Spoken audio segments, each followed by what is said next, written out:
Welcome to SEL in EDU. where we discuss all things social and emotional in education. I'm Krista. And I'm Craig, and we are your hosts on this journey. This podcast is created in partnership with Pennsylvania ASCD. Hello, SEL. I need to start this over already. It's one of these days. Monday. Have you seen the thing on Instagram with like the big seal and he like digs his face into a hole and then puts it up and like, that's the Monday. Yep. Okay, let me start over again. Hello, SEL and EDU family. Craig and I are back again with another really exciting podcast to share with you. Craig, how are you doing today? Oh, I am like, beaming beyond end because our guest is just dope personified. I'm an absolute fan. Can't wait to, again, I think this will be like our third conversation virtually. We've not actually had a chance to meet in real life. We're going to have to change that. But I'm super duper psyched to have our guest today. Yes, I am as well. And while you have had the pleasure of talking with Dr. Henry Turner before, this is my first time getting a chance to speak with him. I remember finding him on LinkedIn or our paths crossed via email, and he was talking about all the amazing good that he has to put out. And I'm like, sign me up. I want that newsletter. I want to learn more. And so we're really thrilled to have you here. Dr. Turner is the principal at Newton North High School and has been since 2016, but he has also served as a principal at Bedford High School, has been a housemaster at Newton South High School, and a teacher at Lexington High School. He earned his doctorate at Boston College, has a master's in Framingham State University, and an undergraduate degree in history from UMass Amherst. Now, when I was looking through here, I found an article, Dr. Turner, written about you by Daniel McGee in January of 2021. Henry Turner has recently been named Principal of the Year by the online publication K-12 Dive for his leadership during the pandemic at Newton North High School, particularly around his commitment to equity and anti-racism. And so I just wanted to highlight a couple of things that were in this article that I'm hoping we can talk about at some point during our conversation here. You have helped move Newton North District forward on a new grading system that provides some flexibility and a focus on progress and process and performance rather than competition. The school has increased resources to help students who are working through managing and discussing issues of race, politics, and economics. There are standards of anti-racism already in place, and helping students think about their role in the community and introducing two new seals that appear on their transcripts, one for civic action and the other for social justice. And then also looking at an English course for sophomores titled Literature Through Action that is really geared on focusing on student SEL interpersonal skills. And that right there, I'm like, oh, I can't wait to talk and to learn more. So thank you, Dr. Henry Turner. We are so thrilled to have you on with us today. Thanks for having me, Krista and Craig. I really appreciate it. Looking forward to the conversation. And I have to say, Craig, with the way that you were welcoming Dr. Turner, I know you want to jump right in here. Well, I took this was a leap of faith because I'm like, Henry Turner booked. You see him on TV, you see him doing book studies and leading a school. So I don't think people understand, like, you're leading a community and you are leading or co-leading a movement because Kathy is amazing as well. Kathy Lopes, who is your co-author for Changing the Narrative. I'm curious today, knowing that we are in 30 some days possibly of school, and today, like, what's on your heart when you think about all the things that have happened on a Monday? You got a really great community that's moving forward under your leadership and vision. What are you carrying on your heart right now?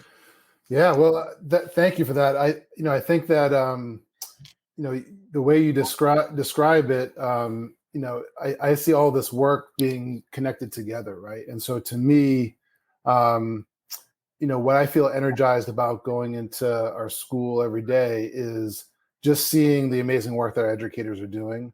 The way in which, during the pandemic, we really took a leap of faith that we really wanted to stretch ourselves in the name of, serving our students. And, now that, we're seeing, that work really pay off. I was in the building just last week and, had a moment to myself walking down the stairs, as I guess every principal does. And, just really embracing the amazingness of the school. And so that's where I am, is just, these have been a hard few years, and, work is still hard right now. And, I'm just so joyous seeing the amazing work with kids that's happening in my building. Well, thank you.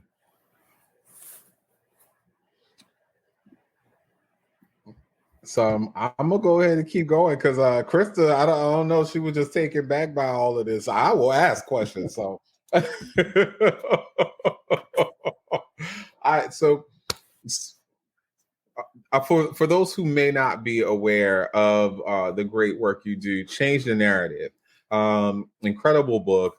It has been, it's a number one. It's like a number one bestseller. It is in the hands of thousands upon thousands of educators across the globe. What made you and Kathy decide that's the title you want for the book? What was at the core of that? Yeah, it's interesting. So, I'd say like one of my low points during the pandemic was early on, and it was in the wake of George Floyd and distance learning, and feeling like we were really working our tails off during that time, and missing our students. And I actually I did a 40-day yoga challenge during that period, and was part of a community. And that was some of the mantras that people were talking about during this time, is like how we can be in control of, the only thing we can control is ourselves, right? And so we can't control the things that are around us, but we can control what we do, and we can keep moving forward. And so that was certainly part of it. And one of the things at the end of that process that I kind of came to is that, I wanted to, I felt like we had a story to tell. And, we saw a lot of educators really leaning into, how do we recognize that racism exists, and what do we do next? And feeling like we've done some good work, and that was we had a story to tell there. And, when we thought about the title, one of the things that, I connected with was a teacher a few years before that, who said, was talking about the curriculum that they were teaching, and felt like, their curriculum teaches a perfect narrative, right? That their content it's neat and it's tidy. You can, introduce at the beginning of the year, and you can wrap it up in a bow at the end of the year. And he said, but history isn't tidy, isn't neat, right? And so we need to change that narrative. And, to me, that just always stuck in my head that, if we give people the time to process, to think through, the questions we're asking them to do, that, they start to have these epiphanies, and that's when the creativity starts. And so, I've seen that progress of that educator. And for me, I think that was sort of, a great way to kind of explain this work of how do we, shift this from where we see racism, where we see disproportionality, we see hate in our schools, and we see, students not feeling connected. How do we shift that narrative so that all students feel like their school is for them? I really like the way that you described that, learning something and reflecting on it and sitting in that for a little while. And those are the names of the chapters of the books. And I think that in some of the people that we have talked with, they've talked about how we really need to do the work from the inside out and look at our own selves and our own identities and what that's looking like. And one of the pieces that you talk about and that you talked about here was looking at the policies and the disproportionality and the structures. Would you be able to talk about what that looked like in your environment, and what teachers, I mean, I think that we've heard about the disproportionality in terms of special education and AP and honors courses and looking at special education. Are there other policies and structures that have been in place that people should really keep an eye out for based on your experiences? Yeah, I mean, certainly our story does include placement. It does include special education, disproportionality. I would say, in addition, hiring. How do we recruit, hire, and retain staff of color when we know that just 20% of educators in public schools around the country are people of color? I would say discipline is certainly an important area.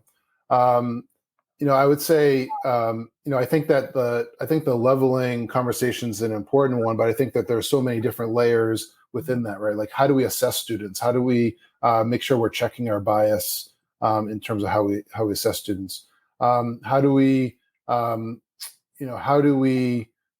create a schedule? I think that's probably one of the biggest leaps of faith that we took in our school. How do you create a schedule that is really designed for social emotional learning, for allowing for the different pathways for students? And I would say that my definition of equity that I like is from Pedro Noguera, who says that the idea is to have the same high expectations for students, but the pathways are going to be different, right? And so how do we allow for a schedule? Thinking from a high school perspective, how do we allow for a schedule so that those pathways can exist for students and we can still have those high expectations for them?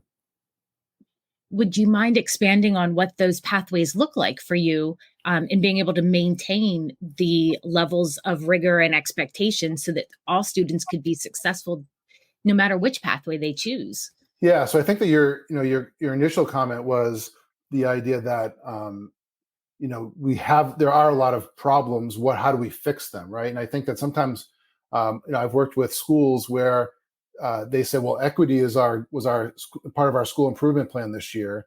And I said, well, how did it go? And they said, well, we're exhausted and we don't feel like we made any progress, right? This is not just 1 year work. It's really long-term work. And you've got to have the mindset of, the learn, reflect, act, assess that we talked about in the book. And I would say with the schedules that, it was really a team effort working with our parents who are leading work on a later start, working with our school committee, working with our teachers association, working with our district administration. We have 2 schools in the city, right? So how do we make sure that we're working together? I would say that what was one of the amazing moments was when we came up with a mission statement that was on a schedule that was driven by SEL and equity and academic excellence, right?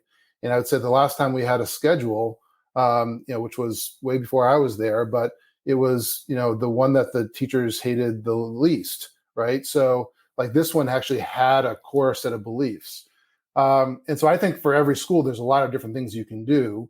I think, for us, some of the bigger areas were having some flexible learning time so that students can choose, is today a day where I need to get extra help? Is today a day where I need to to do some homework, get some work done? Or is today a day where I need to get some enrichment or do something, And so during our flex blocks, we call them what I need blocks. During that time, during win blocks, you can see students working with teachers on projects that extend beyond the classroom. We can see some of our affinity groups meeting during that time. We can see students getting their energy out so that they're ready to actually engage in a desk. The next block. Like there are a lot of things that are happening. Students who may have been up at 1 or 2 o'clock in the morning in years past are now getting work done so that they're able to get sleep. Right? Like I think those are giving students choice. And I would say one of the areas where I think really where we need to lean into as schools is how do we empower students to make decisions, right? Like that builds resiliency, that builds connection, that builds skills for them, post their academic career. And so giving them some choice, I think, in their learning, I think helps to build those bridges in all those areas. Thank you. Craig, may I just add one small piece that I'm connecting with here, Henry, that you said was how we need to give students an opportunity to make a choice. And there's a term that I've been digging into lately on accountability, and how sometimes some educators see that as students doing what we're telling them to do. And really, that is us relinquishing that sense of power or authority, and knowing that students might not make the best choices at first, but that through experience and reflecting on that, they can start making better choices for themselves. Otherwise, I mean, having a safe environment like the school environment where they're surrounded by teachers who care about them is the best place for them to make those choices and quote, fail safely, so that they can learn to what it's like and to make those strong choices later on. So I appreciate that. Thank you. Thanks. Yeah, I just say one area that I really enjoy about our culture is that is how we support student activities. And so say whether it's the prom or it's some sort of other dance that the students are organizing, is that our culture believes that the students are the ones doing the work to get the event going, right? And they have us as adults in the building and our parents who want to help them. And whenever students are making mistakes, the adults want to quickly jump in and save the day. And what our culture really pushes against is that they need to learn that they made a mistake, and it's a safe mistake, right? Because we are working with them. And so I think that extends into the classroom, extends in a lot of places. And I think that again, it helps build their resiliency. It learns that they can build from those mistakes, and they learn so much from those situations. So I totally agree with you. Thank you, Henry. I noticed, and I sent you a note probably back in the early part of the year. You experienced a lot of dark moments where there was a number of people who may not have agreed with your approach, wanted things to stay the same. They felt like this system works for us, and why is it that you're trying to why you're trying to break down a system that has, put us in the places that we are. And my heart really cried for you, and so many who were standing with you in the midst of all of the things that you've experienced. Thank you. It really makes me think about Jewel, who says, we're not in the business of farming darkness. We are the harvesters of light. Mm-hmm. And so I'm curious, how did you hold on to this light in the midst of all that you went through? For educators who are trying to figure this out, they want to be as strong or as brave as you were, but and there's a number of leaders in Massachusetts, in the Commonwealth, who are trying to do this work and champion this work righteously, but may not feel like they're as brave as you. How did you hold on? What was the things that kept you going in the midst of all of the madness that you faced? Well, thank you, man. I appreciate. I think that it was this, in a lot of ways, the support of friends like you and in my community. Our community. It was, many of the instances that you're referring to, hate incidents that we dealt with, were driven towards Black principals in our district, and so it wasn't just me; it was other principals. And so I would say that our community rallied around us in very strong ways, and I'd say that keeps me going and committed to the work we're doing in a lot of ways. I think for a lot of educators, we need to know the communities that we work in, right? And we have to believe in the place where we're working, and that helps us to soldier on. I would also say that I'm a historian. I was history major, taught history. My work was focused on the history of the civil rights movement. I know that I am part of a tradition that has persevered over long periods of oppression, of and hate, and that inspires me. The people who were before me inspire me. I'm currently starting to think about like what are some of the things I want to write about next. I'm reading a book on Robert Moses, who led Freedom Summer, who was an educator, started the Algebra Project, and then Fannie Lou Hamer, also civil rights leader, is also a teacher.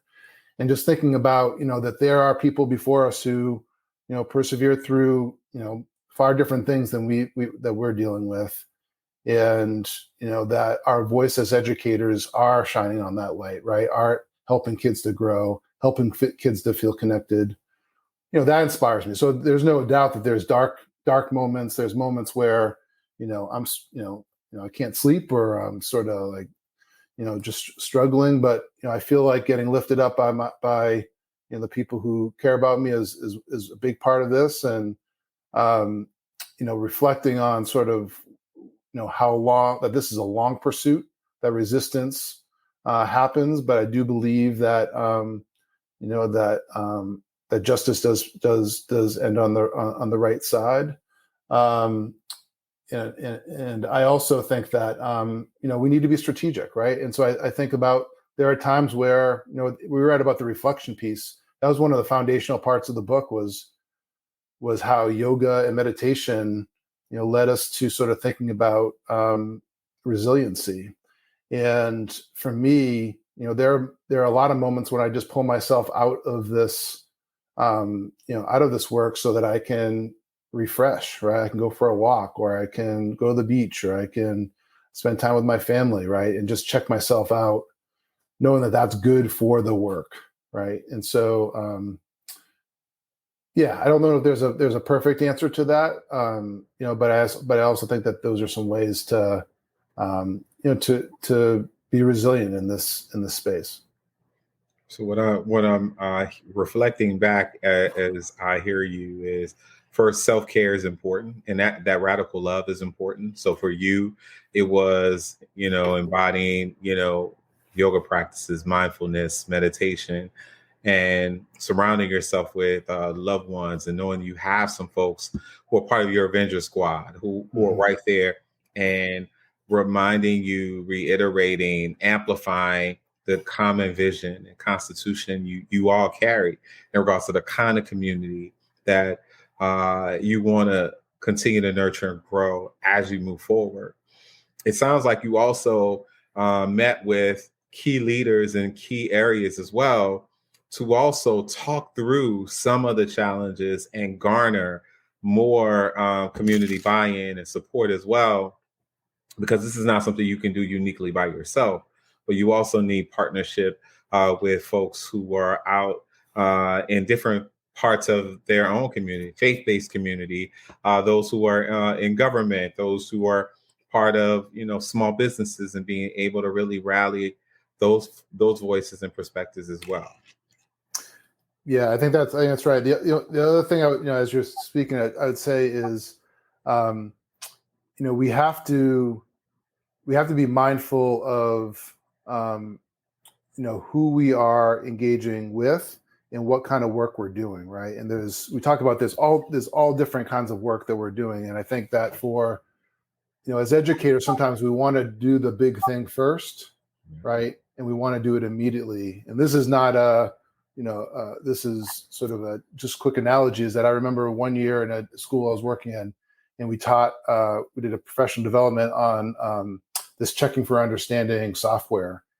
And the next day, the kids are walking down the hallway, just, their eyes are spinning. And we're like, what's going on? They're like, oh my goodness, every teacher is asking us to use this software, right? Like, as educators, we learn something, we want to implement it. And this kind of work, we have to be really mindful. And so if we feel like, are we ready to take on, what kind of level of heat are we ready to take on, right? And the easiest social justice act that we ever did in our school was that we allowed students to write how their name is pronounced in our student information system. And every district can do that, and no one's gonna go to school committee and start screaming and yelling at you, right? So I think that like if you're worried about sort of what the resistance is going to look like, do things that are small and see what that looks like, and then start to build into your work and know what your core values are. And I think that has helped me to stay, while it's been hard to stand, very, very firm, is that, I was a person of color. I was a student of color. I know that, what would have helped me as a student, I've seen, my particularly my Black and Brown students really feel disconnected. I think that there are some things that we can do to make school more for them. And so, but that's been years of thinking about what my core values are, and I think we got to do that as educators. I love that you're talking about core values, and I have thought about them over the years, but the Brene Brown book really got me thinking, and it's over on my desk. Actually, it's out in the living room, but I'm a fan as well. That Dare to Lead. Yes, that was I felt that book tied all of the important pieces from all her other books and put the leadership spin on it. Not spin, but perspective. And she takes you through a core values activity. What does this look like when I'm leaning into my core values? What does it look like when I'm slipping? Mm-hmm. And having somebody that you can have those open conversations with so that they can hold you accountable. There's that word again. Mm-hmm. So that you can take ownership for everything you say, you think, and you do. And I feel that hearing you talk about the work that you're doing, you're also modeling for the students what you hope them to take away and be able to enact in the community beyond their 12th grade year. And so this is a two-part question here. One, I'm very curious what you say your core values, like what your core values are and what you have come to say, this is what I believe in and what grounds me. And secondly, I know that there are the seals that you talked about with the student transcripts. And so one for civic action and the other for social justice, and how the leaning on those core values and the modeling that you do of those core values helps inspire students to follow in a similar path. Yeah, I would say that, my core values are supporting active and engaged and empowered students all the time, and in different ways.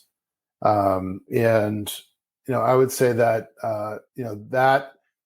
from an arc, I can certainly go down to what that looks like in terms of making sure that we have different pathways for our most traditionally marginalized students, that when we see disproportionality, that we spend time working on it. So when 50% of our Black students were identified on for special education, that we weren't letting that pass. We were going to dive in to that hard work to figure that out. I'd say that it's okay in this space. And I think that like one of the areas where some, people who are not educators, but critics, media people are saying about the work, about equity work or anti-racist work, is that it's so hard lined. And I think that that's false. I think it's important for us to be able to disagree. And I think Brene Brown, one of the strategies that she incorporates that I use all the time is, when that is, how do we rumble with people, right? And she talks about the strategy of saying, say more. Like when someone says something that, may be a challenge to what you think, or maybe something that is, maybe a challenge to the values of the school, like say more about that so we can really have that conversation, right? We don't let those moments go, but we need to do it in a safe space.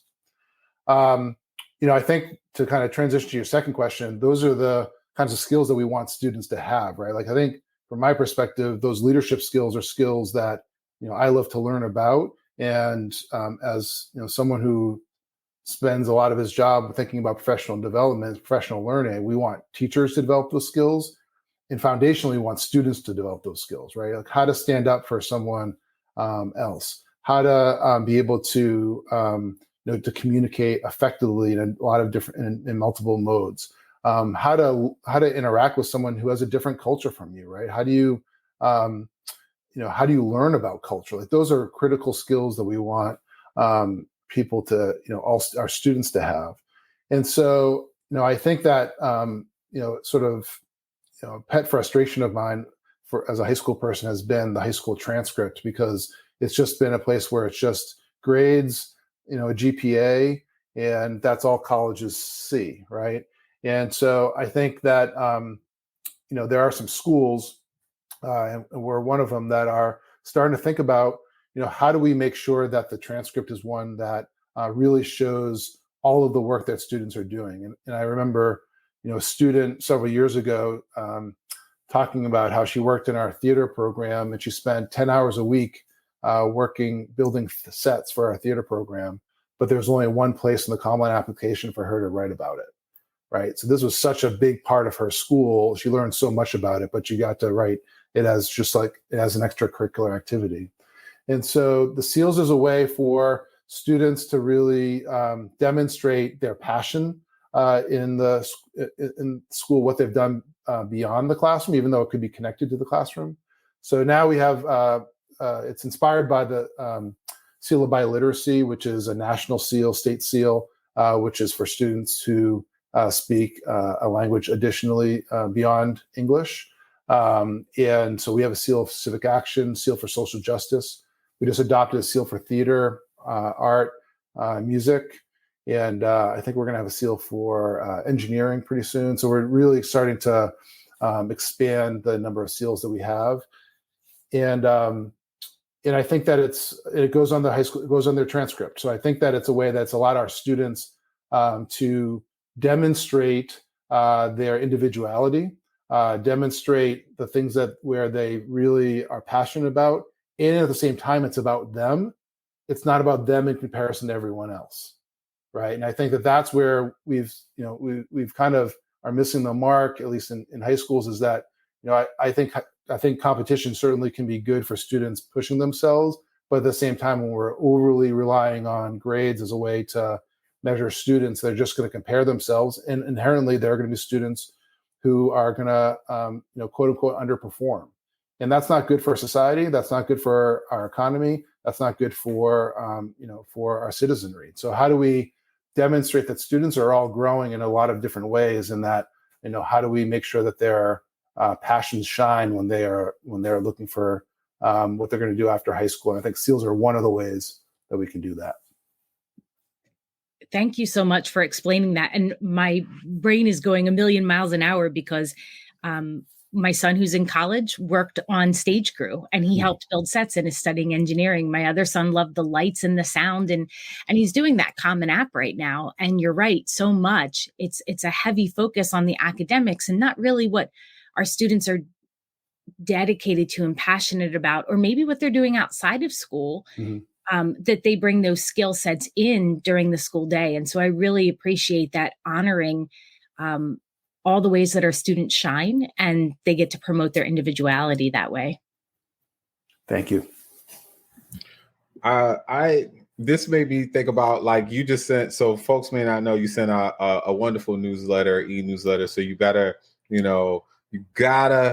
subscribe to henryjturner.com/subscribe. But today you had this lesson about don't cut down the vines. Mm-hmm. And so folks who already have the newsletter, you'll get to read the story. But what I found compelling about this was a question you asked, who put the vines up there anyway, right? And the message here is really for us as leaders to really think deeply about the decisions that we're making, really stopping to breathe. So it makes me think about, as you talk about mindfulness, and even taking a moment and stepping back and just saying, okay, let me collect myself, let me collect it and be aware of what's happening in the atmosphere. And also taking stock that we can get curious before we actually cut down something that may absolutely be of value to so many. And so when I think about what you also shared, connecting the dots, student voice and student agency is really an important part of this work that you're promoting, that you talk about and share in so many different ways. For leaders who are really trying to find ways to integrate social justice, social emotional well-being, and diversity, equity, inclusion, like all of this work. I know you said start small. For those who are really, flabbergasted, they're like, all of these things feel like fires, all of this stuff. I want to do 10 things today. But if you were to tell them, hey, in the course of the next 40 days, because I'm taking a cue from you, taking the next 40 days, just pick one thing that you can do. How do you frame that for folks to really know that this work is sustainable over time, but it starts with that one thing? You don't cut down everything and create hysteria. Sometimes you just have to pause and actually get curious. So what is your advice to leaders who feel like everything is on fire, everything feels real big, and they're trying to figure out how to do this anti-racist work really well? So, our country has been trying to solve racism for 400 years. So if you think you're going to solve it tomorrow, right, you're going to fail. Mm-hmm. So I think that we have to see this as long-term work. And yes, it is. There are a lot of things that make us angry, that make us frustrated.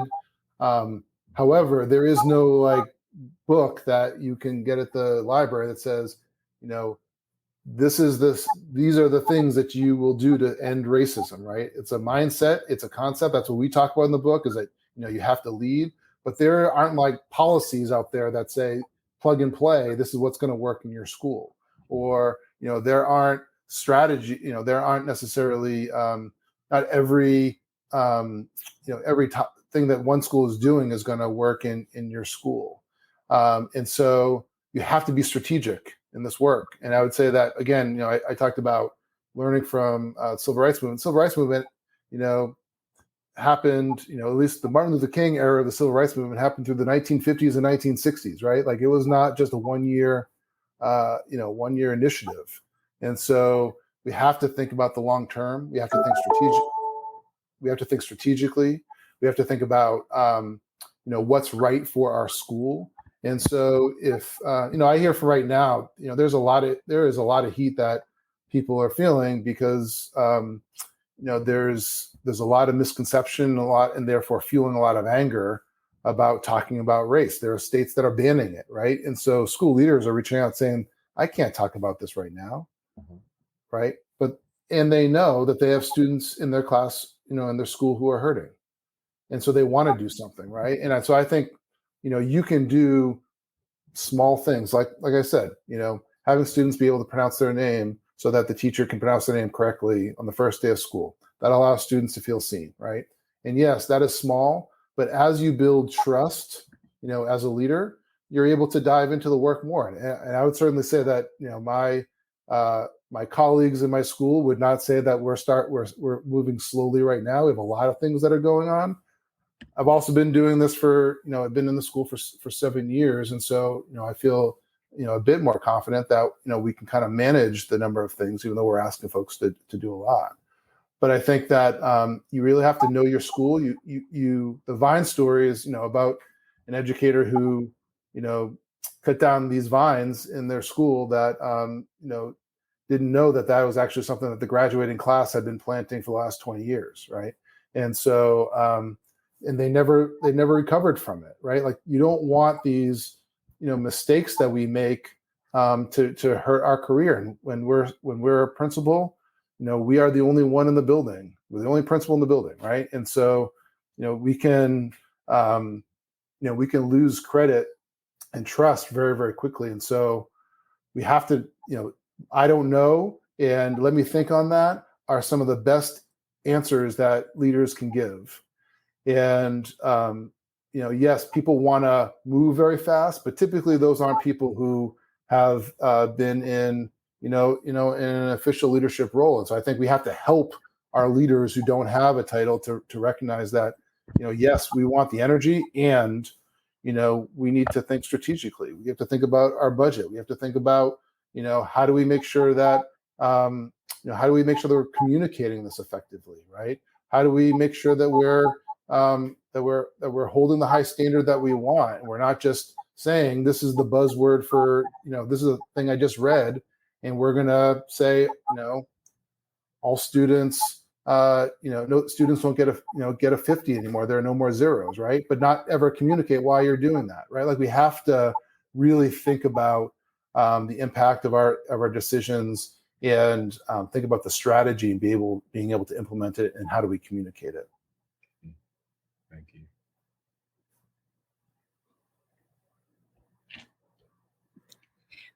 I'm thinking, especially when you were talking about the grading system and the 50s versus the zeros, and having that conversation at the high school that I taught at as well, and just shifting people's mindsets from, well, this is the way we've always done it, and they're going to work the system, and maybe kind of that, but society has changed, the expectations on our students have changed, with jobs after work and taking care of siblings, or and that does take some time, because it's always, well, this is the way it's always been, or even just not even an awareness that it could be different and that it needs to be different. So I appreciate that perspective on, we need to be strategic and not just rush into something where everybody's feeling afraid because they feel like they've had a rug pulled out from under them. But how can we move forward with confidence and also make sure that we're making effective change that's sustainable? Yeah, and I think that the tension lies in that there are, we want to move progressively, and we know that there are some people who are not going to move, right, and not move with others. And so, I'm not saying that we need to, communicate until we have 100% agreement.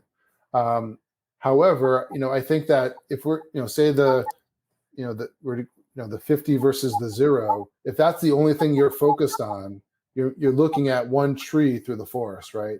And so what are the conversations around grading that are we having, right? Now, I would say that our grading work, is probably going to be, a 5 to 10 year process, as we ask educators to really think about the impact that they're, take some ownership of their grading. There was a time where I made a comment about that.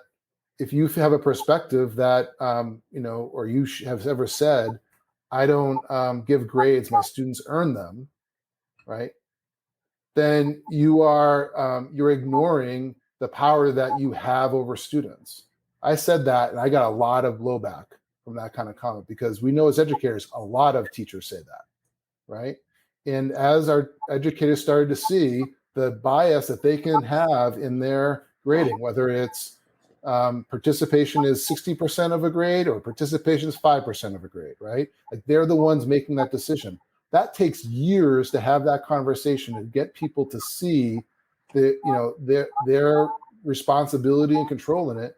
And then what are the solutions, right? And we want people to, for every, I work in a school of 2,100 students. I got 300, there are 300 teachers in my school. And so to say that one, grading policy is going to work for all 300 of them is just not realistic. And so, I think the strategy for my school is for getting folks to really try something different, right? You have to do something different. You have to try something, but to try something that works for you, and for us to engage in that conversation so that we can then engage on, like, how is that pushing against our implicit bias? That ties in with our conversations about racial identity development. It ties in with our conversations around culture responsive practices, and so all of that work is really multi-year, and it can't just be, I read this article, and the research is very clear on the 50 versus the 0, but we have to recognize is that in order to get people to move, we need to help them to see the impact that they are placing on students, and how they can grow from there. Thank you. For those who are, and I have to say this because we have to come to a close. We gotta, make sure you have time to, get boosted up for the rest of your evening and start of tomorrow. Because, a school leader's day never really ends, but we want to make sure you are able to take care of yourself and your family. For those who want to continue to stay connected to you or connect to you, if this is their introduction, how would they do so? Well, thanks so much for having me. This was really, really fun. I would say that certainly you mentioned my newsletter, henryjturner.com. There's a link right there to subscribe to the newsletter. On Twitter is @TurnerHJ, Instagram @Turner_HJ. And through those pathways, there's another million ways to connect with me and chat with me. So. Awesome. I know that Krista is curious why I didn't ask you the magic question that I've asked everyone this season. I'll go ahead and ask it really quickly. What would you consider to be your SEL superpower? Whoa. Well, I would say that there's not a lot that my family, I'd say Henry, the dad, and Henry, the principal, are two different people. And so there's not a lot that my colleagues and my family agree on in terms of my personality, except for one thing. I would say that they do think that during moments of crisis is that I start to become laser focused and really kind of settle down. And so I'd say like I am able to find some calm through the torrential storm. Yeah, I think that's a powerful one as a school leader. Because it can just put a sense of ease around everyone else. And I think they're very lucky to have had you for 7 years. So I think that's also an amazing feat as well, from a perspective of somebody who had multiple leaders year after year after year. So thank you for your time and for spending it with us and sharing your expertise. Thanks. I really enjoyed it.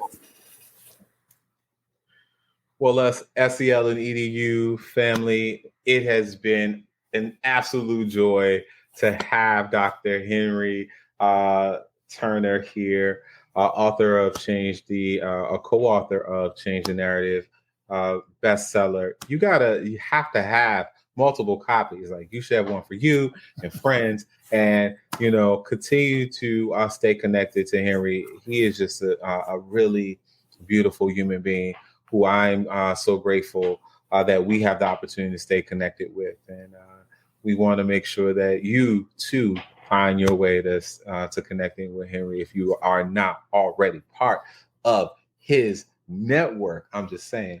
But for SEL and EDU family, we want to continue to hold you dear, and we ask that you hold yourselves dear and those you love and care about real tight.